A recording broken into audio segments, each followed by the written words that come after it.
XTI 에어로스페이스는 개발형 항공기 스토리와 인수로 확보한 드론 유통 서비스 사업을 동시에 굴리는 구조입니다. 최근 1개월의 핵심은 단기 실적을 만들 수 있는 사업이 붙었다는 기대와 추가 발행 가능성이 커졌다는 경계가 함께 움직인다는 점입니다. 2025년 12월 24일 기준 주가는 1.36달러 부근에서 거래됐고 장중 고가 1.43달러, 저가 1.365달러, 거래량은 약 109만 9천 주 수준으로 관측됩니다. 이런 가격대의 소형주는 실적보다도 공시 한 줄, 자금 조달 조건, 규제 뉴스의 반응이 크게 나타나는 경우가 많습니다. 그래서 이 종목은 지번 분기부터 인수 효과가 숫자로 보이느냐가 가장 중요한 출발점입니다. 최근 1개월 이슈는 두 갈래로 정리됩니다. 첫째, 2025년 12월 23일 회사는 FCC의 외국산 드론 관련 규제 강화 흐름을 언급하며 미국 내 조달과 컴플라이언스 수요가 늘 수 있다는 메시지를 전면에 배치했습니다. 여기서 회사가 강조한 주체는 자회사 드론너즈입니다. 규제 환경이 바뀌면 신규 모델의 인증이나 공공 조달 과정이 더 까다로워질 수 있고 그때 대체 가능한 공급망과 판매 채널들 가진 업체가 수혜를 볼 수 있다는 논리입니다. 둘째, 2025년 12월 30일로 연기된 연례주주총회 안건에 나스닥 규정 관련 20% 초과 발행 가능 승인안이 포함됐습니다. 이 안건은 성장 자금 확보에는 유리하지만 기존 주주에게는 희석 우려를 키우는 요인이 될 수 있습니다. 결국 단기 모멘텀은 규제 수혜 기대와 주총 안건이 만든 희석 민감도가 동시에 주가를 흔드는 구간이라고 보시면 됩니다. 사업 구조는 단기와 장기가 명확히 갈립니다. 단기 축은 드론너즈 기반의 드론 유통 교육 운용 지원 사업입니다. 회사는 드론너즈가 기업과 공공 고객을 대상으로 장비 선택, 도입, 교육, 유지 보수까지 제공하는 형태라고 설명해왔고 인수 완료 이후에는 이 축이 매출의 중심이 되기를 기대하고 있습니다.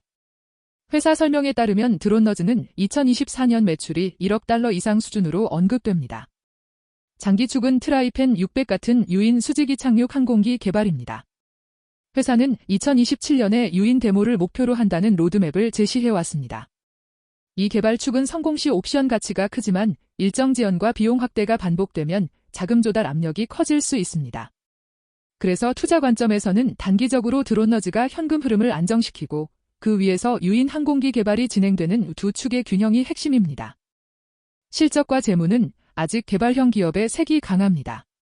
가장 최근 공시 기준으로 2025년 9개월 누적 매출은 356만 8천 달러, 매출 총이익은 189만 5천 달러 수준입니다.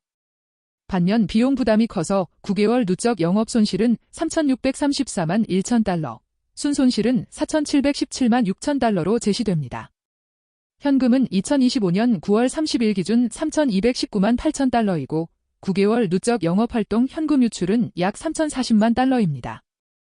회사는 같은 기간 자본 조달과 워런트 행사 등으로 현금 유입 약 6,280만 달러가 있었다는 취지로 설명합니다. 이 숫자들이 말하는 바는 단순합니다.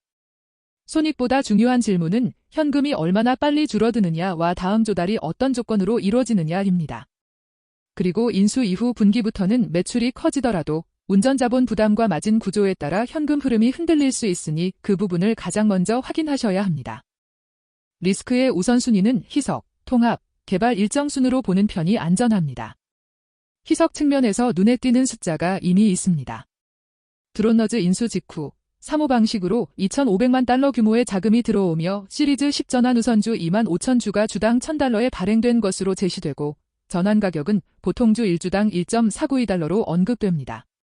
또한 인수 대가의 일부는 향후 보통주로 교환될 수 있는 구조로 설명되며 교환 가능 주식수가 652만 4,576주, 인수 전 발행 주식의 19.9%에 해당한다는 표현도 확인됩니다.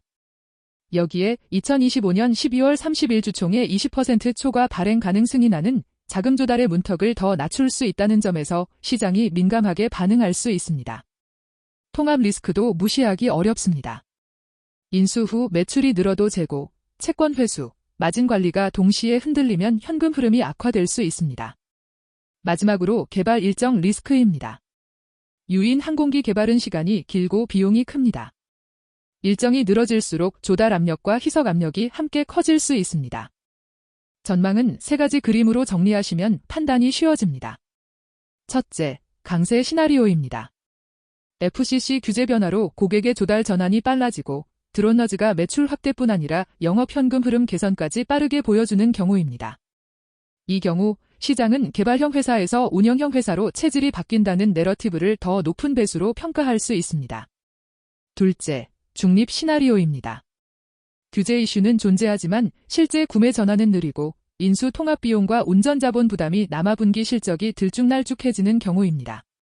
이때 주가는 이벤트 중심으로 움직이되 숫자가 따라올 때까지 박스권에 머무를 가능성이 큽니다. 셋째, 약세 시나리오입니다.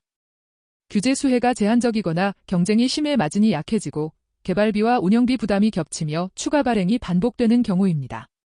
그래서 향후 1개월에서 3개월 체크포인트는 명확합니다. 첫째, 12월 30일 주주총회 결과와 발행 관련 의사결정 방향. 둘째, 전환우선주와 교환 가능 물량이 실제로 시장에 어떤 속도로 부담을 주는지. 셋째, 인수 이후 분기에서 매출보다 먼저 영업현금 흐름이 개선되는 조짐이 나타나는지. 이 세 가지만 선명하게 확인하셔도 단기 대응과 중기 보유 판단의 정확도가 크게 올라갑니다.